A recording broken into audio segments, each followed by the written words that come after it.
It is our great pleasure to have Lance Koenig as tonight's guest speaker. Lance is a Massachusetts-based photographer who is best known for his nocturnal images, which are made at the junction of the built and natural environments.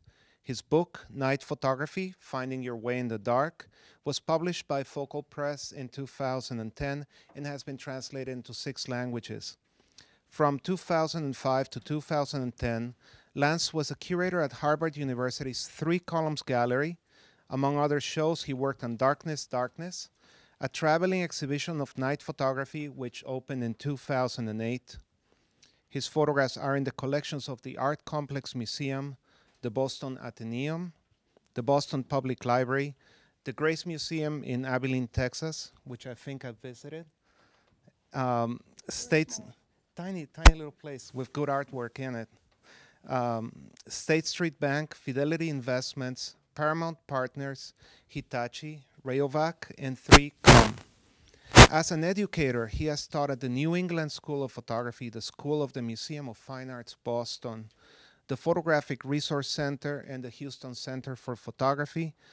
Lance leads independent workshops across the country and is a frequent presenter for photographic events nationally and internationally. In 2011, he was featured speaker and workshop instructor at Estudio Brasil in Sao Paulo and the Scottish Photographers Association in Glasgow. So please help me welcome Lance to our lecture series. Thank you. Jaime, don't take off yet. Don't leave just yet. I want to present you with the Spanish language version of my book. Wow, thank you. So thank you very much for having me here. Thank you. I'll sign it for you later if you like. Definitely. So hi, everybody. Thanks a lot for coming out tonight and hearing this talk on night photography. I teach a lot of workshops and classes on the subject of night photography, and usually the lectures and the talks that I'm giving are very much technically oriented, how to go out and photograph at night.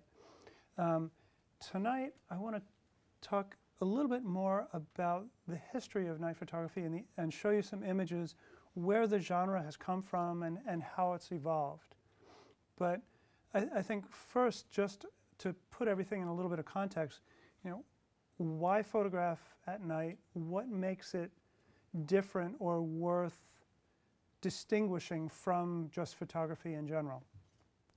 And I think there are a number of reasons for that, a couple of which are just the nature of night photography requires longer exposures. And when you have 5 minutes or 10 minutes or a few hours to do an exposure, it presents a lot of opportunities for things to happen, for transformation. So whether that means, planes flying through your frame or clouds passing overhead or a policeman driving up and shining his headlights straight in your camera saying, "What the hell are you doing?" There's a lot of things that can happen that many times will ruin a photograph, but other times just unexpectedly make it something better than it would have been otherwise. You can also get in and do your own manipulation during those time exposures by adding light or, something as simple as just adding emphasis to part of the foreground by lighting it up. You can choose to add color, and the color that you add will change the mood or the feeling of the image. So you really have a lot of control. There's also there are people who've done multiple self-portraits where one person appears 10 or 20 times in the same image because they move around and are lit during the exposure. Lots and lots of possibilities. You can do quote-unquote night photography in a dark room, in a studio. I've had students that have done really cool stuff just in their home on a tabletop playing around with little pen lights. So there's lots and lots of interesting possibilities. Another thing that makes night photography kind of unique or special is that it gives us the opportunity to kind of step away from the fast pace of our 21st century lives and kind of reconnect with the world around us, whether it's Manhattan or the Grand Canyon, wherever you happen to be. You know, I find that I'm so busy and so focused, like going from point A to point B and checking my emails and doing what I got to do, that I lose track of the amazing world that we live in and just all the really cool stuff that there is to see and perceive. So again, it's those long exposures give you the opportunity to kind of relax and get out of your regular routine and reconnect with the environment. So there's also light. You know, we're used to, for the most part, working with a single light source, either the sun or an overcast sky, a point source or a broad diffuse source, and that's kind of our daytime light source. But at night, you know, you guys walk outside and you see that there are lights all over the place, and they're all different colors, all different kinds of lights, all different intensities and angles. It makes for really, really interesting scenes, especially when you've got more than one light source in the same scene. Sometimes they can be overlapping, or maybe sometimes the foreground's lit with one light and the background with another. So most of the nighttime world, for the time being anyway, is lit with sodium vapor streetlights, which are this kind of real common orangey, not very attractive light. But when you combine that with metal halide lights or mercury vapor lights or even an LED flashlight, you start getting into, you know, like studio lighting and working with color and influencing the way people perceive those photographs based on the colors and the imagery. So I've been photographing at night since 1984, 85.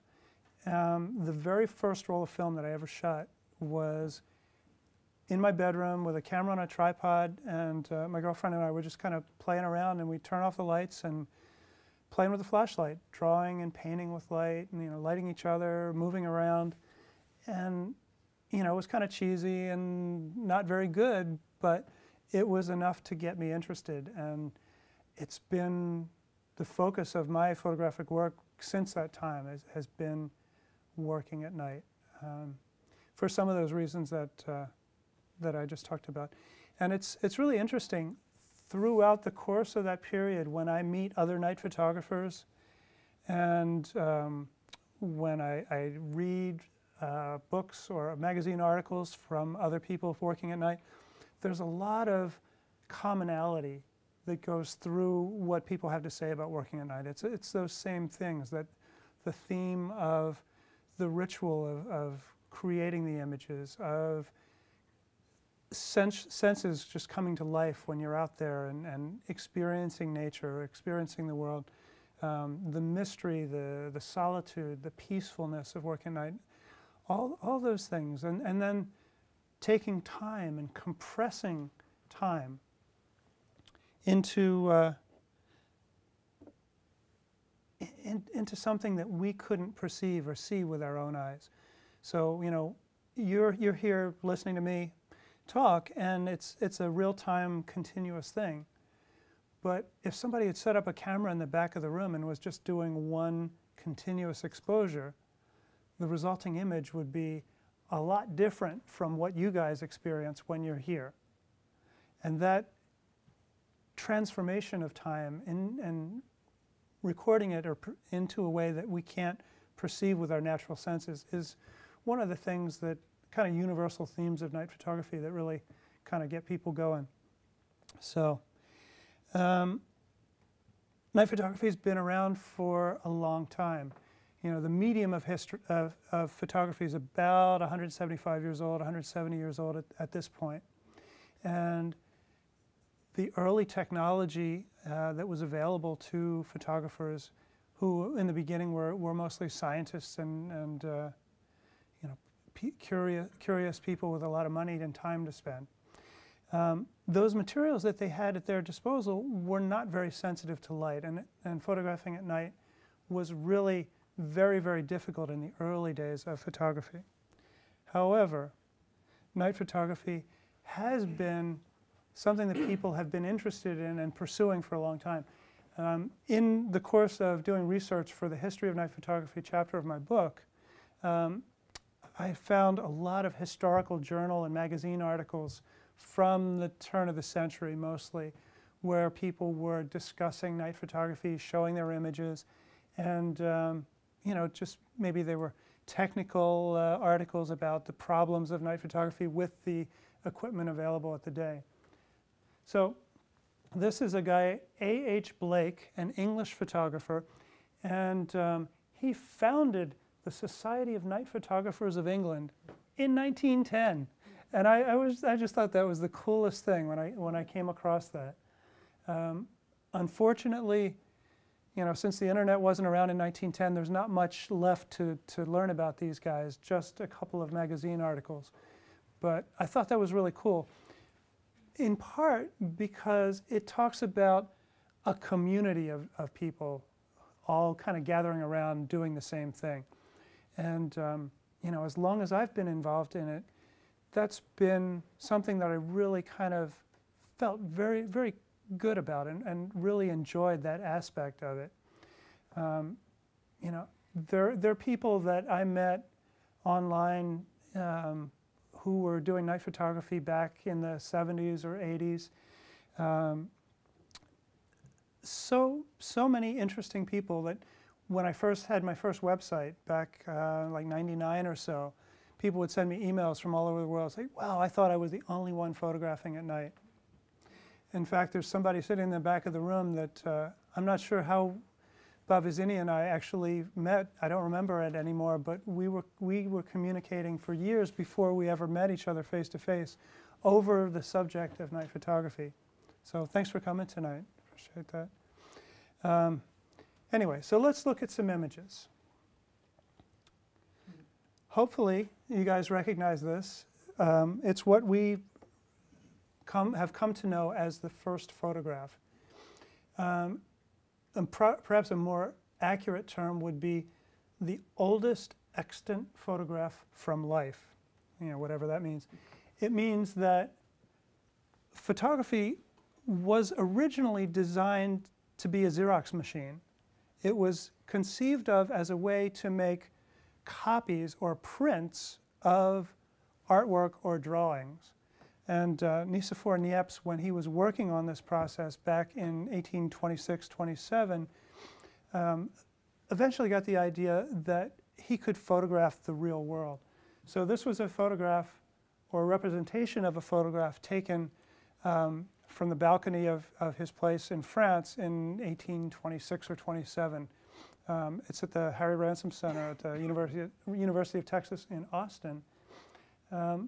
Not a night photograph, but why I'm showing it here is just to kind of give us some context.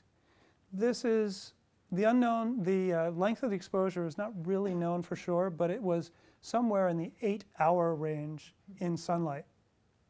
So imagine if it took 8 hours to expose a single image in sunlight, photographing by moonlight or the non-existent streetlights of the beginning, early 19th century, just impossible. So the first commercially available process was the daguerreotype. And a fellow named John Adams Whipple in Boston worked for 3 years with the Harvard Observatory to be able to photograph the moon on a daguerreotype plate through the telescope. It literally took 3 years of work and lots of experimentation to be able to do this. Daguerreotypes, when they were first introduced in 1839, it took a few minutes to expose an image. Within a few years, it came down to a few seconds in bright sunlight, but it was still incredibly difficult to photograph at night on a daguerreotype plate. Next was the collodion wet plate, glass plate, which had to be coated with emulsion and exposed and then developed before the emulsion dried. So again, it was very insensitive and its feelings were bruised easily. No, it was insensitive to light. It required tremendous amounts of exposure and it just wouldn't really work at night.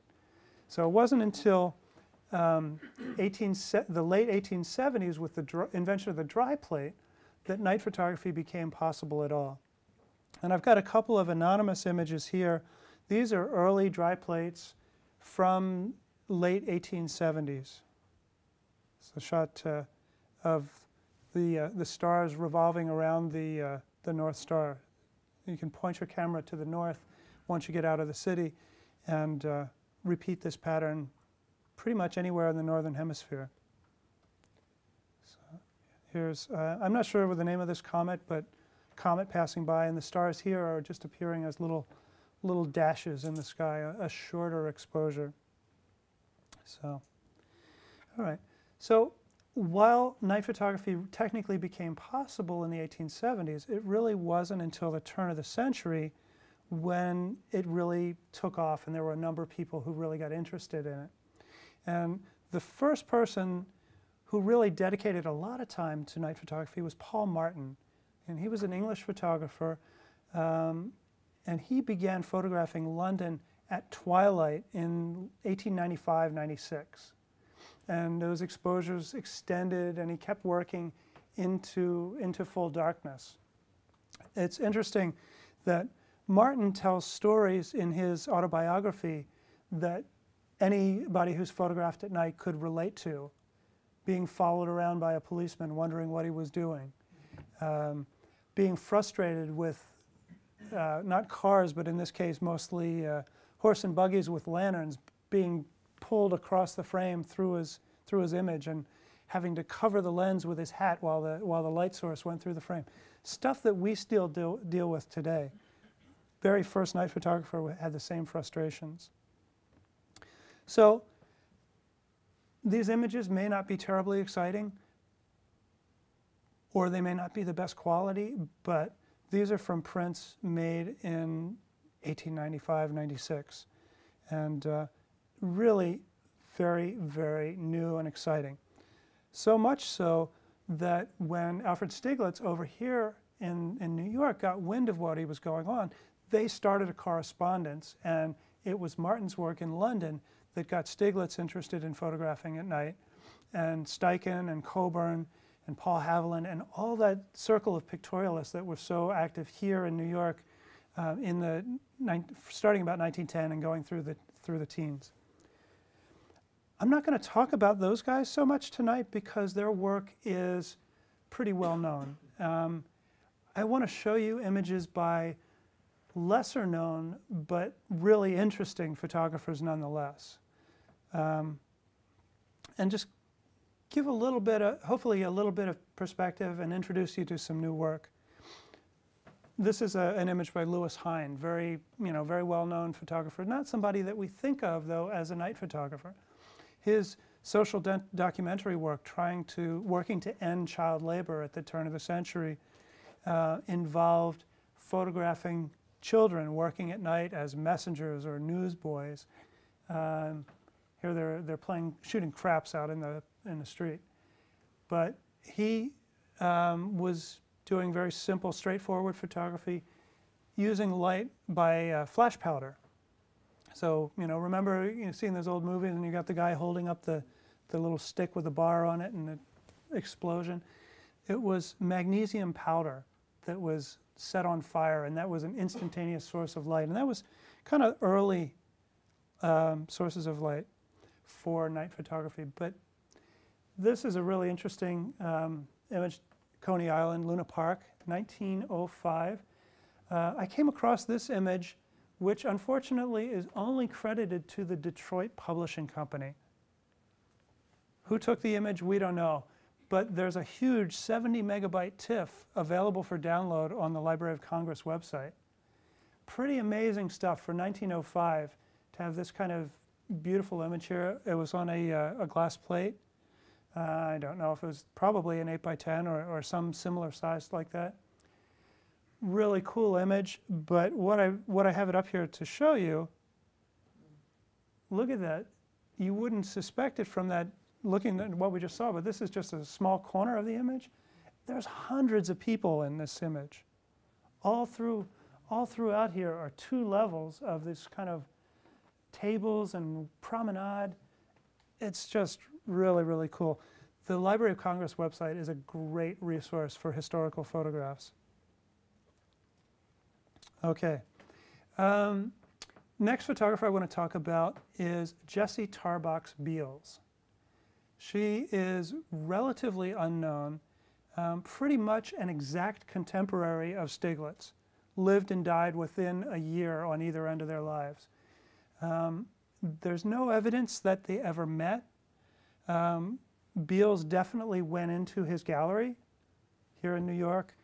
While Stieglitz was always part of, the art scene and, really highly regarded and very influential, Beals was traveling a different path.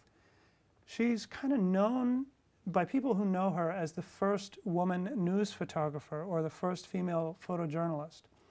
She had to work 10 times harder than any man just to be able to survive. But she did. She traveled across the country doing whatever kind of work she could do. She was just one of these force of nature people. She did everything. She chased Teddy Roosevelt around until she could photograph him. She had her husband, who ended up being her darkroom person and did her processing and printing for her.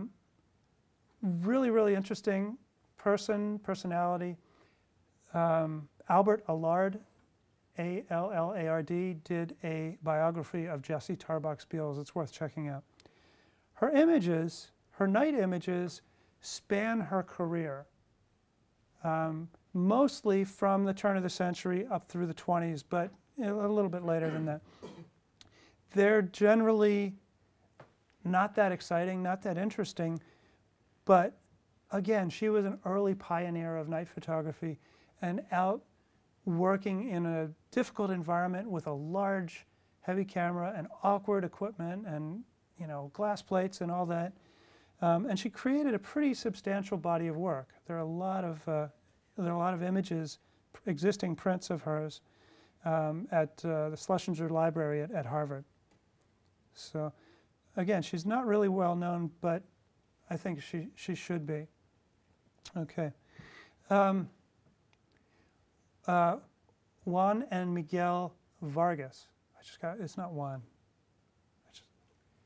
Miguel is definitely Miguel and totally blanking out on the brothers. The Vargas brothers. Thank you. Two Peruvian photographers working in Arequipa, Peru, in the teens and 20s. They had a portrait studio and were kind of part of the bohemian art scene in Arequipa at the time, which was actually a pretty hopping place. There was a lot of artistic activity happening in this area in the teens and 20s, and they were kind of in the forefront of it. They had a very successful portrait studio, but what they really loved to do on their own was photograph at night. And again, they're really not very well known.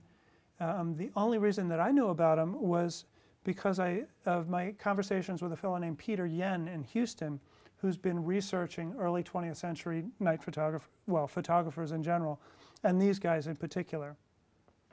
They're true pioneers, and their contribution to night photography is really exceptional. I can't say that they were all that influential because their work didn't really get outside of South America at all until Peter Yen found them. But they were doing things in the teens and 20s that we didn't think anyone did until much later with Bill Brandt in the 1930s.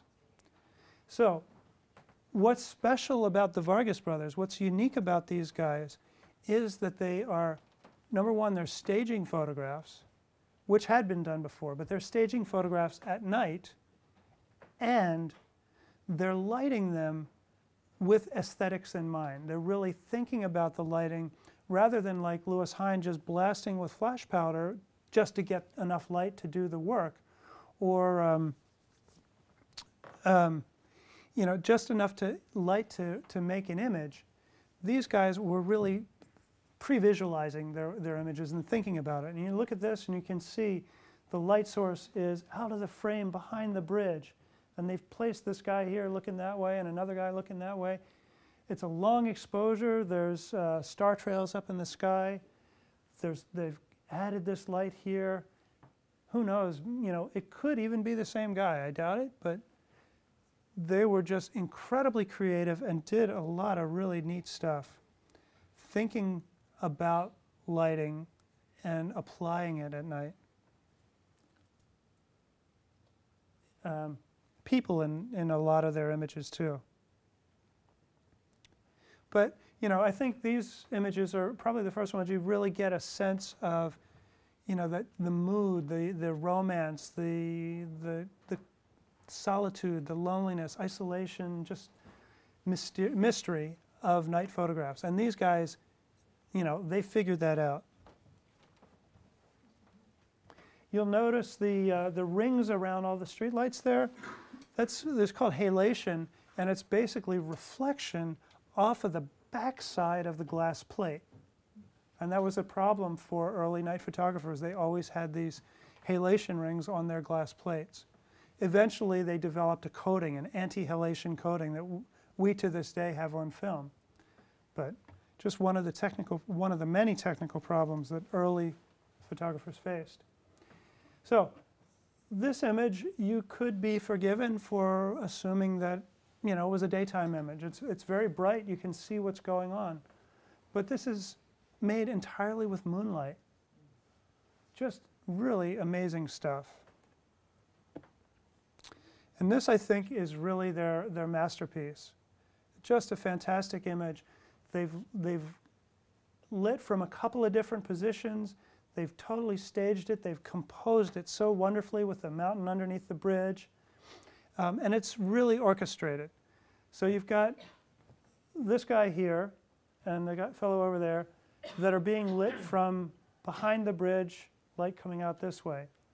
A group of people back here, and they've got a light either inside the cluster of men there or behind them. Again, you don't see the light source. The light that's lighting these fellows also lights the underside of the bridge. And then you've got these four guys up on the top who have no added light whatsoever. So they're silhouetted, they're just in shadow. But they had to be instructed, this is going to be a half-hour exposure. You guys have to sit really still for half an hour.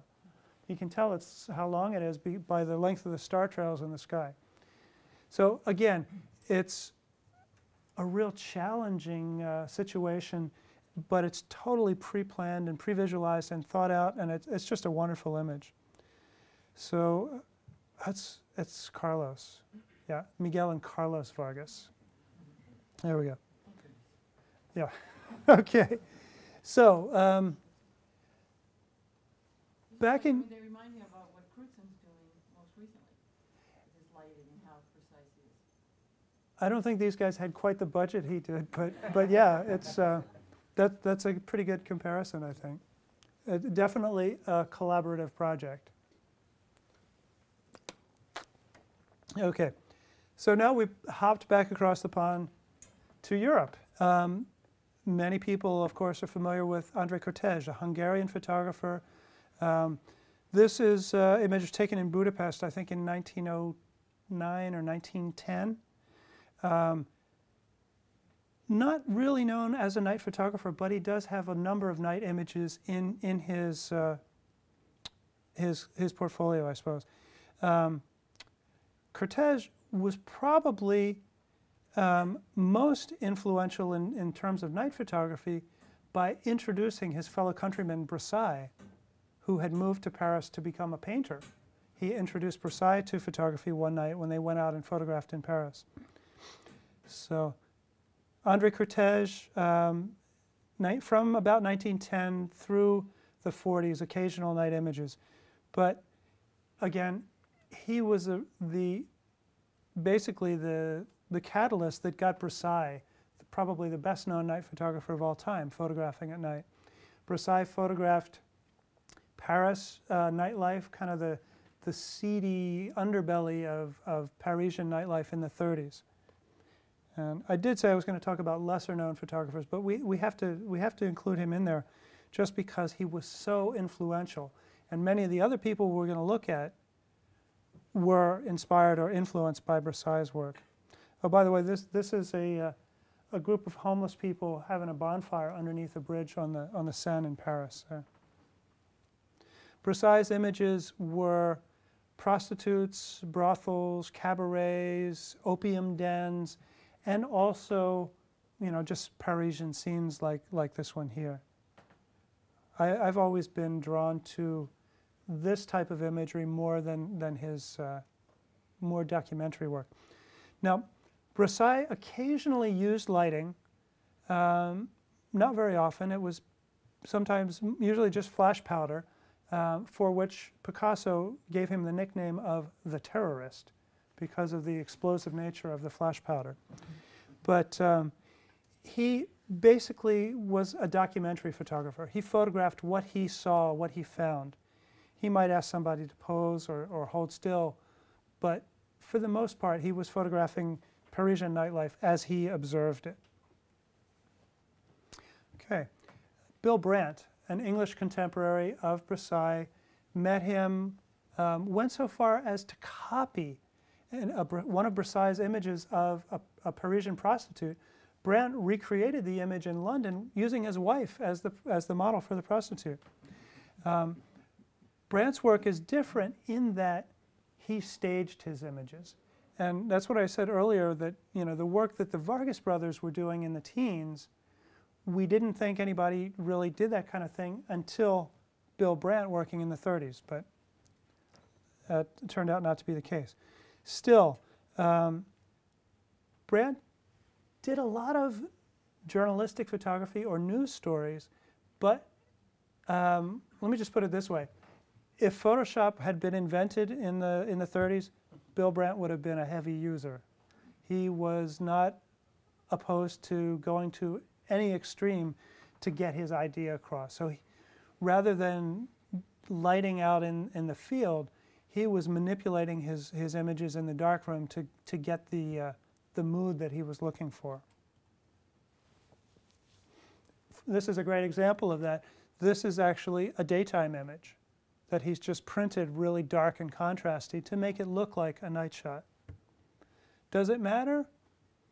Well, you know, I don't know. I think if you're being a journalist, if you call yourself a journalist, you know, maybe you'd certainly cross the line on a number of occasions.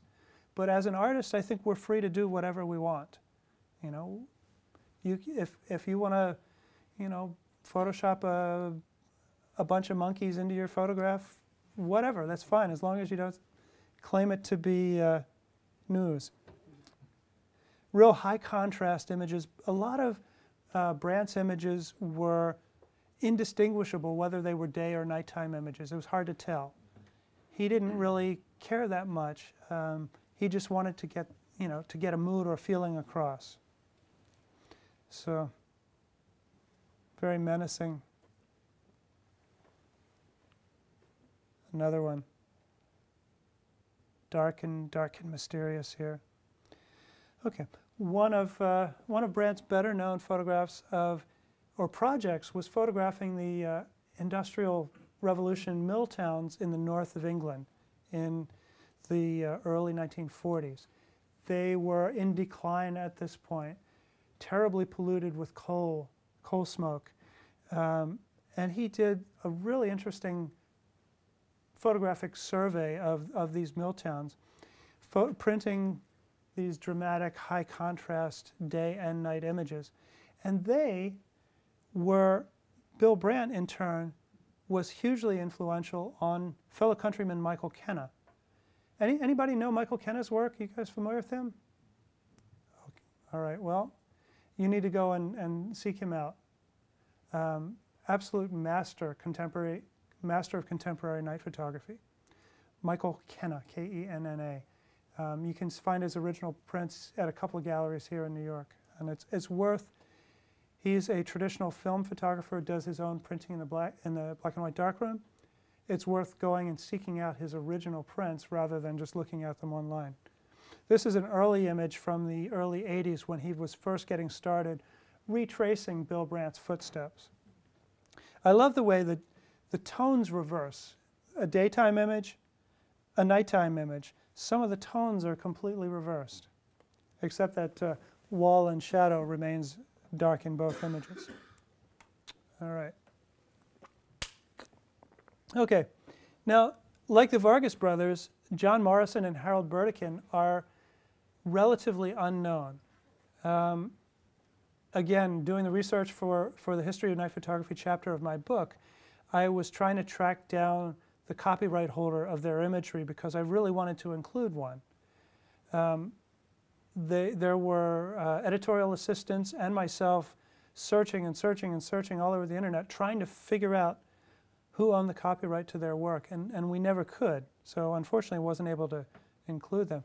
But their work, also these guys were very much aware of Brassai's night photography of Paris, and they produced an equally, if not more stunning book of night photographs of London just a year after Brassai's book came out. Like Brassai's book, it was printed in photogravure, this time with a blue tint. Really, really moody and atmospheric images. John Morrison and Harold Burdekin. I did find one of them did photographs illustrating a children's book, and one of them was killed in World War II, but that was all I could find out about these guys. Just happened to come across this book in a used bookstore in San Francisco a number of years ago, and the book was $150, and I'd never spent that much money on a book before, but couldn't pass it up. It was just, such a gem to find this. So you notice they're photographing largely on foggy nights because it just adds to that mood and atmosphere. Great stuff. You can find copies of this book called London Night, published by Collins in 1934. You can find copies on used booksellers online, and beat up ones in poor condition are only about $20. So they're out there. That's the only place I know of where you can see their work, but it's just spectacular.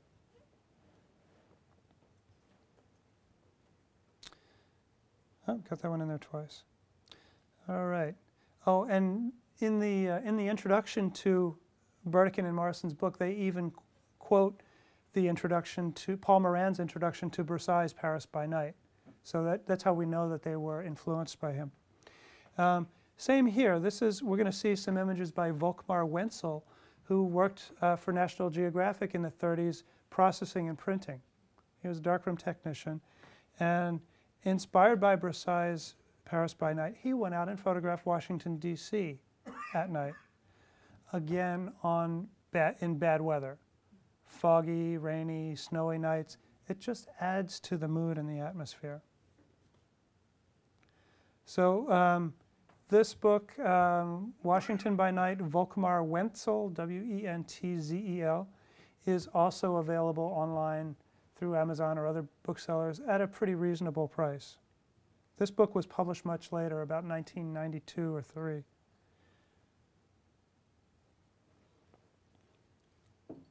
So, okay. So just one image back to Brandt for a minute.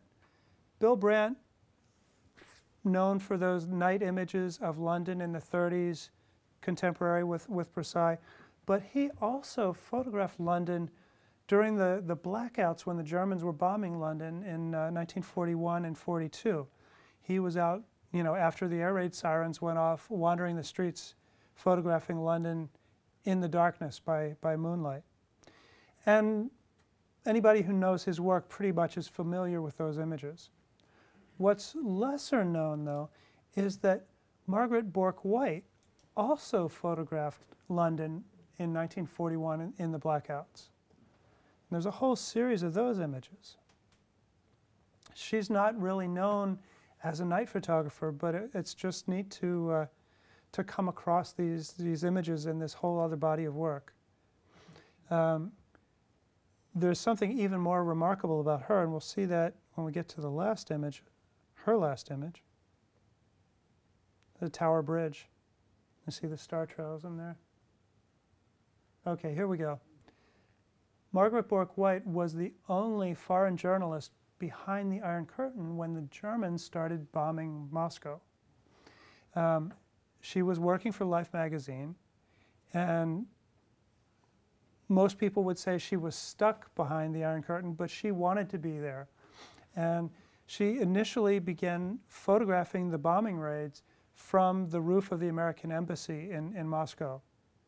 And so she talks about in her biography, when the air raid siren would go off, she would go up on the roof and set up 3 or 4 4x5 cameras, open the shutter, and then run down into the bomb shelter until the all clear was given, and then go up to the roof and close the shutters. And that's the length of the bombing raid determined the length of the exposures. But you know, this is an example of what that imagery looked like. She stayed in Moscow for quite a while and eventually photographed from the balcony of her hotel room. She even scored a portrait of Stalin. So pretty cool stuff.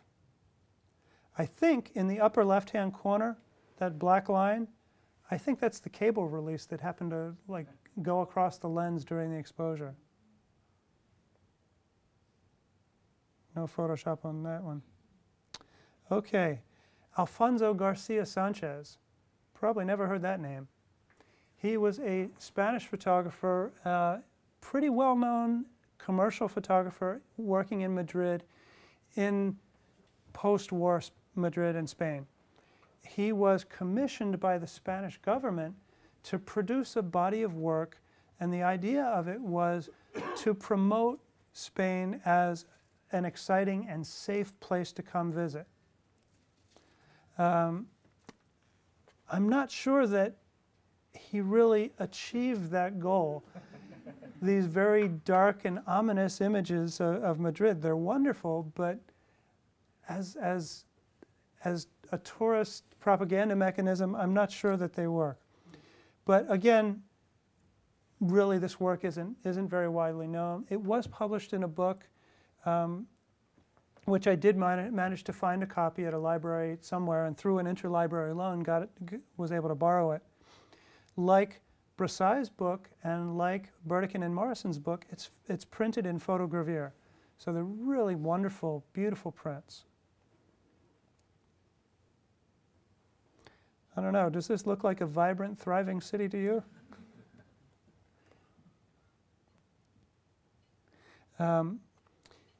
This kind of imagery, it's I don't know, it kind of follows a vein of a lot of the work that night photographers have done over the year of these, these atmospheric, quiet cityscapes.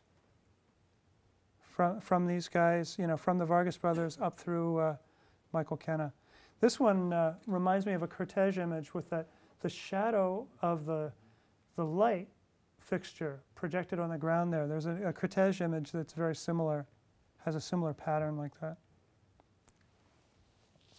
Okay, jumping ahead a little bit to the 1970s and 80s. There doesn't seem to have been much night photography activity in the 60s. I think people were just too busy doing other stuff. But the one fellow I did find who did a good body of night photography in the 1960s was William Gedney. And he had night portfolios, you ready for this? From New York, San Francisco, Nebraska, and Calcutta.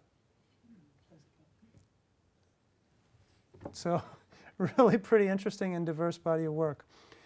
His entire collection of work, this is William Gedney, his work is held by Duke University. He had the unfortunate distinction of being one of the first people to die from AIDS. So anyway, moving right along. This is an image, actually a self-portrait of my teacher, whose name is Steve Harper, sleeping for 4.5 hours in his home in San Francisco. It's, I've tried to recreate this about 10 times over the years and just never been able to pull it off. Somehow it's just a lot harder than you would think.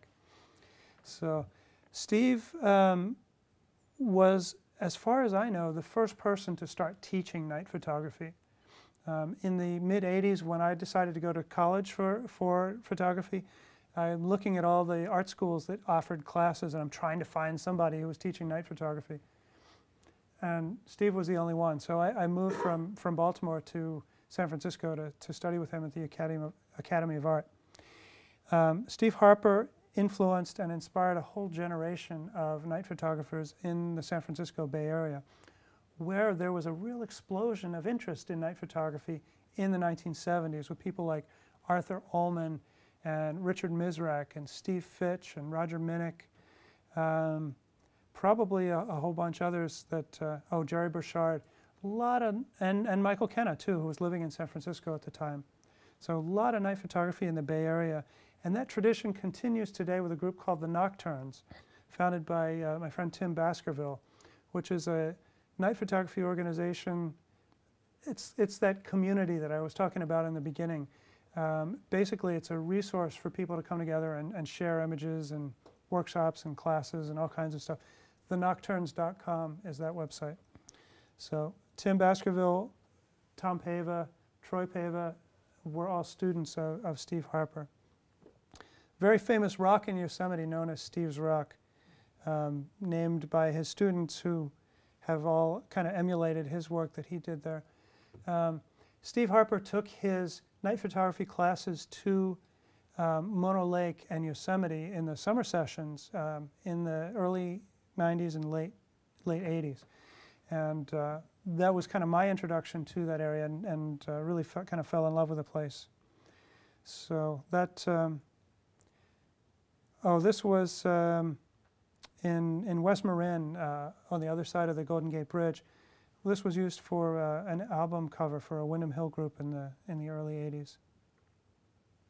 I think the album was called Something of Time. Steve was real creative, very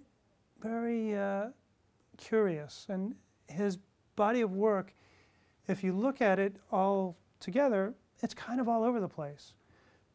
He didn't work in themes, you know. He was always trying something different, exploring new things, and he also worked collaboratively with his students.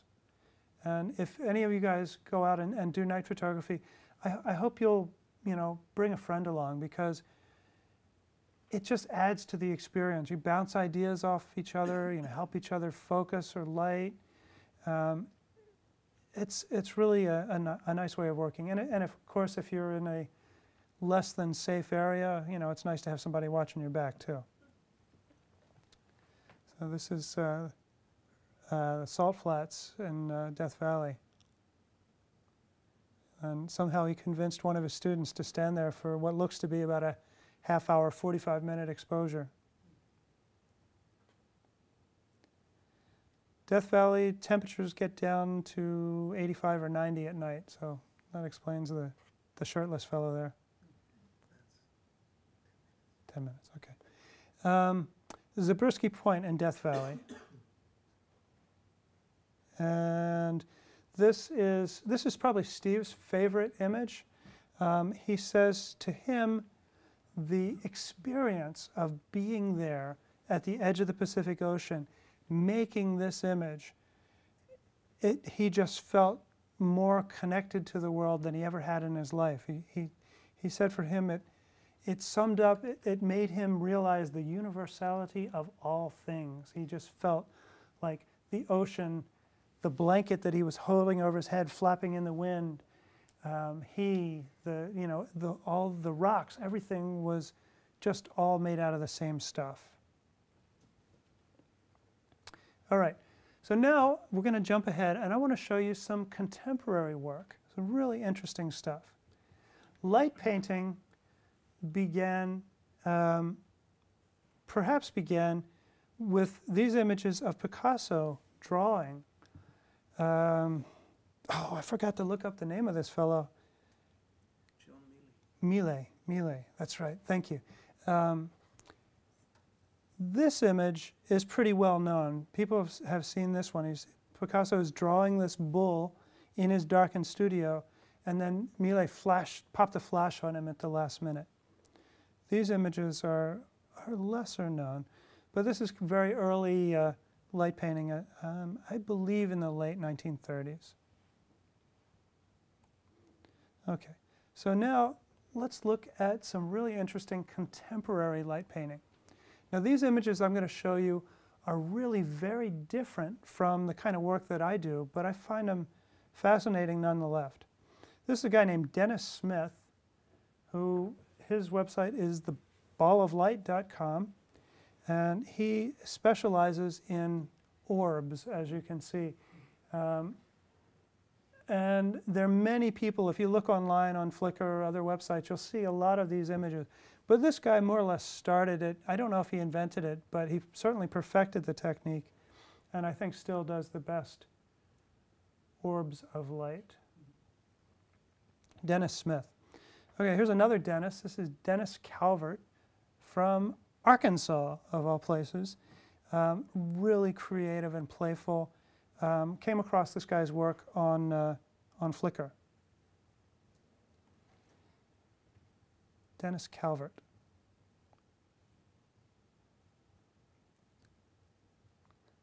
A lot of jumping silhouettes in his imagery.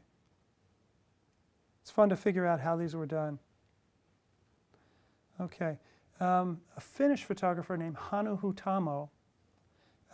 He does these very organic, kind of alien plant-like structures, drawing with light, pointing his light source towards the camera in Finland in the winter. Variation on the orb there. And look how different the feeling, the mood of these images are in nature versus in the man-made environment. Unfortunately, like Dennis Smith, Hannu's work is being copied almost, stroke for stroke.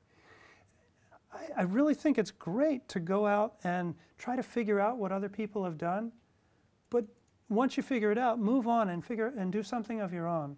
Because I get frustrated when I see a lot of copycat photography and people claiming, somebody else's ideas as their own. But it's funny, I bring this up because I saw images that I thought were Hannu's, and then looked and it's like, oh no, somebody else. This guy is amazing. Julien Breton. I think he's Moroccan, lives in France, and he is a calligrapher by profession, pen and paper. But he started working with light. The precision of this guy's work is amazing, just amazing. This one in particular is really impressive because it's three-dimensional. Most of them, they're just one plane parallel to the camera. But this one, you can see, it's three-dimensional. He's got these spirals. This light source, he's going and all the way to the back of the room. You can even see a little bit of a silhouette of him holding the light there. Just phenomenal. Who knows how many tries it takes for him to do this? But it's not easy. You think these are all single exposures? Yeah.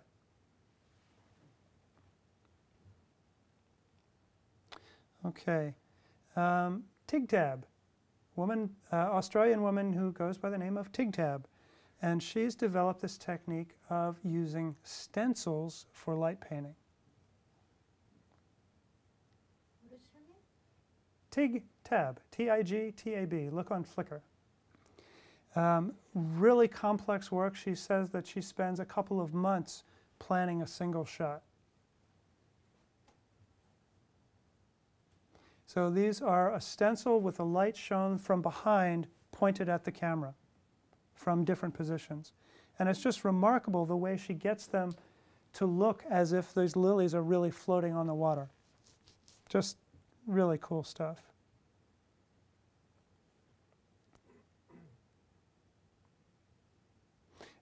Now, you could do this in Illustrator or, some kind of drawing program, but the fact that she's done this just with light, I think, is really, really cool. Okay. This is a collaborative image by some of my students taken in an old decrepit fort in Massachusetts, which is one of the locations that I take my Boston students. And I'd love to know if at the end, during the Q&A session, if anybody can figure out what's going on here. All right. Now I'm going to show you just a couple of my own images. This one I guess you've seen before because it was used for the publicity for the program. As Jaime said, my work is often where human things kind of intercept with the natural landscape. So where there's evidence of man, you know, I go as far away from civilization as I can in West Texas and Death Valley and Mono Lake and all these really out-of-the-way places. And instead of photographing the natural landscape like this, I'm usually drawn to, you know, signs of human presence. This is Olmsted Point in Yosemite where Steve's Rock is located. Here we go. Betty Boop, this is West Texas. So these images are a combination of moonlight and my own added light with flashlights, maybe one or two different flashlights. All the lighting is done from different positions. So I'm not standing behind the camera lighting the scene. I'm moving around, sometimes in the shot, sometimes just outside the frame. This one, though, the light actually happened to be ambient existing light.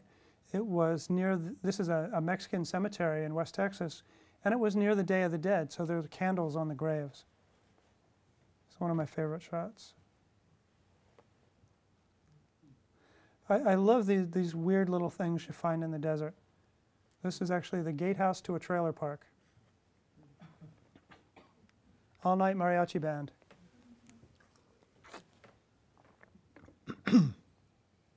They were very cooperative, stood there the whole time for me. This is remains of a cinnabar mine in West Texas. Pretty obvious lighting here. And you know, I love the, so you can get a sense of that contrast between the warm light that I've added and the cool moonlight. Short exposure. I believe that's Jupiter up there on the right, the bright spot. I generally use longer exposures and low ISOs, but in this particular case, I really wanted to show that, that planet there as a bright point of light. So it meant cranking up the ISO pretty high, probably 1600. It might have been a little bit higher than that to be able to get a short enough exposure so that the stars didn't move. Burning bush.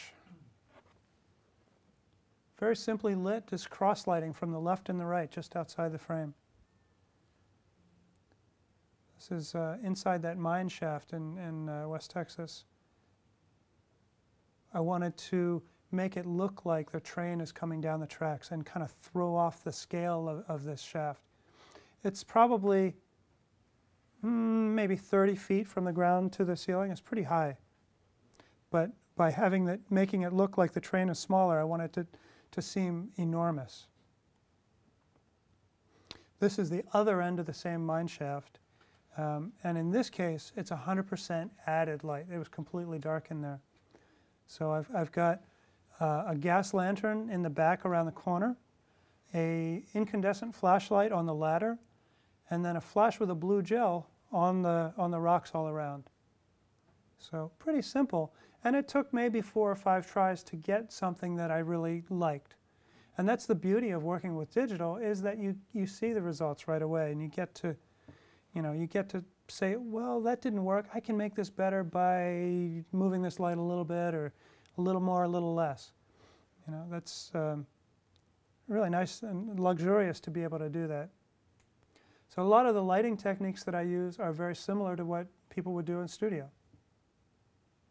You know, cross-lighting, backlighting are always make imagery more dramatic.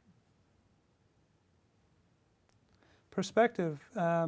Just as during the daytime, perspective makes images interesting. Same is true at night. The camera's about 3 inches off the ground here, and those trees are, you know, knee high. There's actually burned out mesquite bushes. It's still possible to do really long exposures with digital. Basically, you cheat by taking a series of shorter images and then stacking them together in post-processing. So that's the Sierra looking towards Yosemite. Bodie Ghost Town. Again, this is another stacked image. One single exposure would be, to get that long, would be overexposed, would be too bright. So by doing a series of shorter exposures, I can get the star trails without overexposing the image. There's also that same ghost town. Really cool place.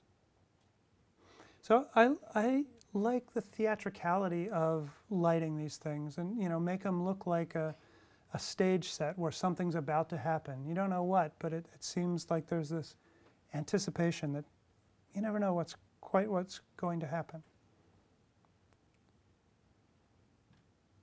Most photogenic outhouse I've ever seen. Oh boy. And The Undertaker at Bodie Ghost Town.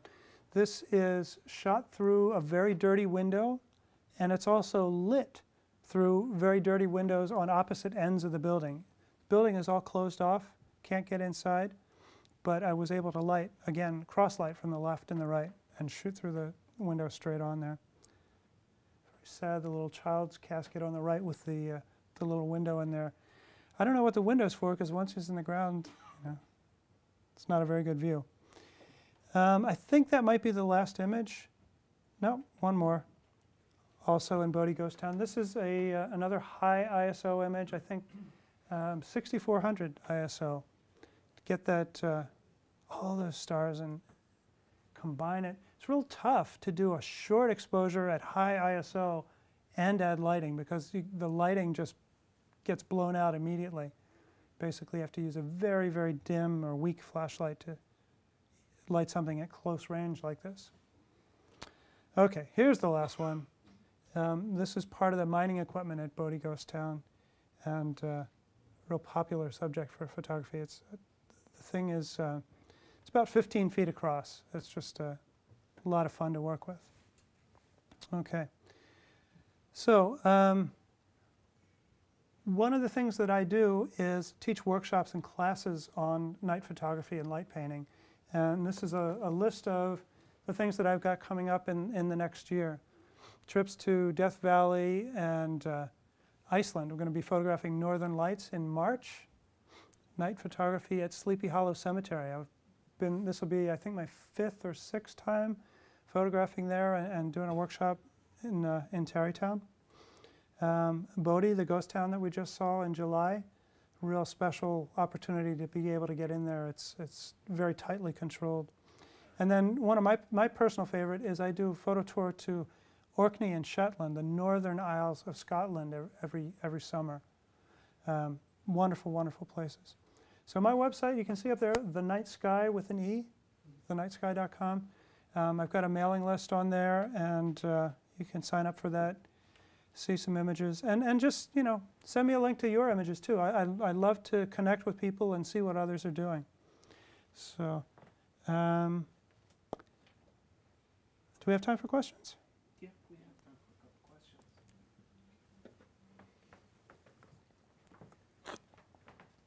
Hi, my name is Randy, and I would like to know what's your technique to get rid of the noise on those high ISO shots? It's partially a matter of what you're using to photograph with. So newer cameras are going to have much lower noise levels than cameras, say, that were made before about 2008. So I'm working with a 5D Mark II. If you're shooting with a Mark II or a Mark III, or not even a full-frame camera, the Nikon D7000 is an awesome camera, very low noise levels. The technology that makes a difference, but I don't have any special, magic that I use. Basically, the in-camera noise reduction on Canon cameras combined with post-processing in Lightroom is all the noise reduction I need. Now, a 6400 ISO image, I'm not going to print to 40 by 60 inches. So I'll go as probably 20 by 30 is as large as I would feel comfortable with. But you have to find the sweet spot of how much noise is acceptable to you at what print size. So if I'm shooting at 100 ISO, I can make 40 by 60 inch prints from my Mark II. If I'm shooting at 1600, maybe I could get away with 30 by 40, 30 by 45. 6400, pushing it to 20 by 30. I do like to print large. There's still all these third-party noise reduction softwares out there, but you really don't need them anymore with the noise reduction that's built into Lightroom and Adobe Camera Raw. But if you're using a point-and-shoot camera or you're using a DSLR from 2004, you're going to have a lot of noise, and there's not a whole lot you can do with it. So, anybody else? Questions? Hey, Mike. I'm finding that in a lot of my skies and my night shots, I'm getting a halo or pixelation that kind of graduates a little bit or kind of dissipates a little bit. It's real strong almost throughout the whole frame. I was wondering if that's common. Where are you seeing that? In the sky. And on the screen or in prints, both? Both. Not as much in prints, but more so on the computer monitor. Does it change if you look at the image at full size? If you zoom in and see it all the way? It does. I have seen it in print as well, though. Yeah. Not as drastic. Yeah, I mean, typically when you see that, it's just a matter of the way the image is rendered with all that compressed information on the screen. If you're seeing it prints, I'm not really sure what's going on. What camera are you shooting with? 3100 Nikon. You shouldn't have that problem. Okay. Sounds more like banding to me. It's kind of like posterization is what I'm thinking of. That kind of effect that I see sometimes in skies. You get it a lot from light globes or radiating from large light scenes. Or Send me one so I can see it. Try to figure it out. And thanks for coming all the way down from Boston, by the way. Thanks to everybody who came from a distance. I know there are a number of folks here, so appreciate that. I know it's really warm. Does anybody besides the first row have a question? Working our way back. Oh, way in the back. Please.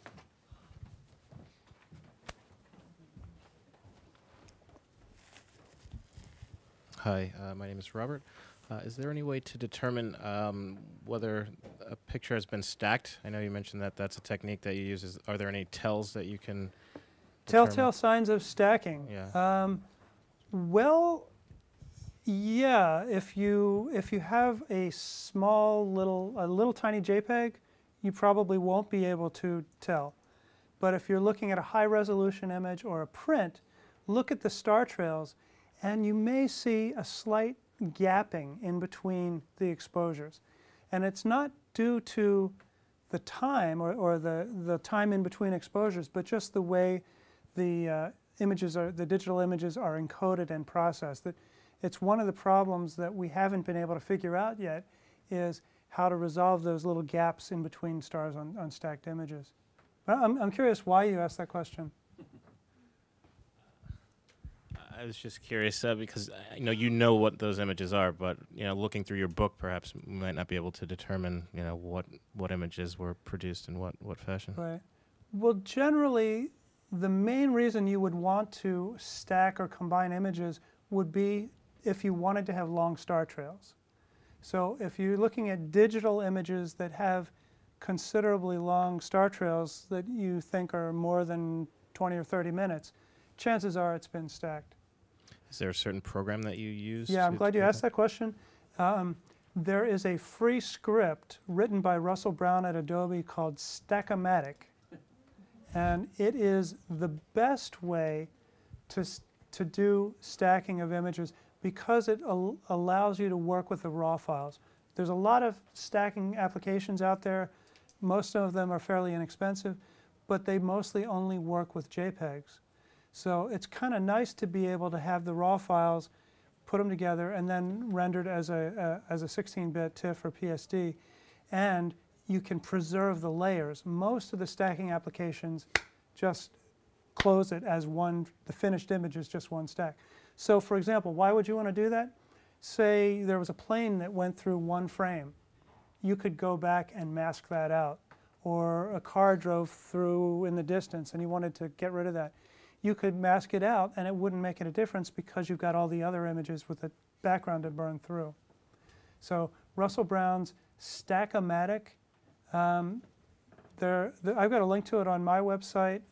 On the books page, the bottom right-hand corner of the books page, there's like some downloadable information. That's a good thing to point out too. A couple of magazine articles and some technical articles that you can download for free from thenightsky.com/books, lower right-hand side. And speaking of the book is Night Photography: Finding Your Way in the Dark. It's available on my website or in Amazon or in bookstores. Due for an upgrade. It came out in 2010, and I talk about Lightroom 2, so you can tell it's due for an upgrade. But the information is still mostly pretty relevant, and I think it's a pretty good resource for both technical night photography and also, looking at images and talking about the aesthetics of night photography. There's that history chapter, and also a bunch of guest sections by a lot of different photographers who specialize in particular parts of night photography. Anyway, just the shameless commerce division of this presentation. So, any other questions? Yes, in the back there. Wait, we have to get the mic for the tape. You talk about how using a flashlight Yeah. for when you're illuminating the subjects in the foreground. What's your decision to use that instead of, say, low power on a flash? Do you feel it's more controllable? Okay, so the question is, why use flashlight over strobe? I like the control and the localization and the portability of flashlight. You can certainly do both, and on occasion I will use flash if I want a broad, even source of light, like light up a whole wall. But with flashlight and a snoot on the flashlight, I can, I could light your face from across the room and have it not spill out anywhere else.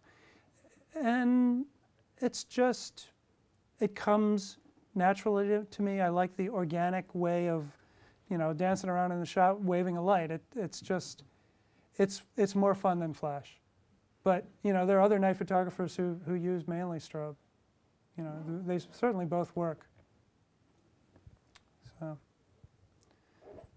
All right. Well, I want to thank Lance for a really fascinating, very erudite history of night photography. Thank you. Thanks to all of you for coming out tonight. I appreciate it.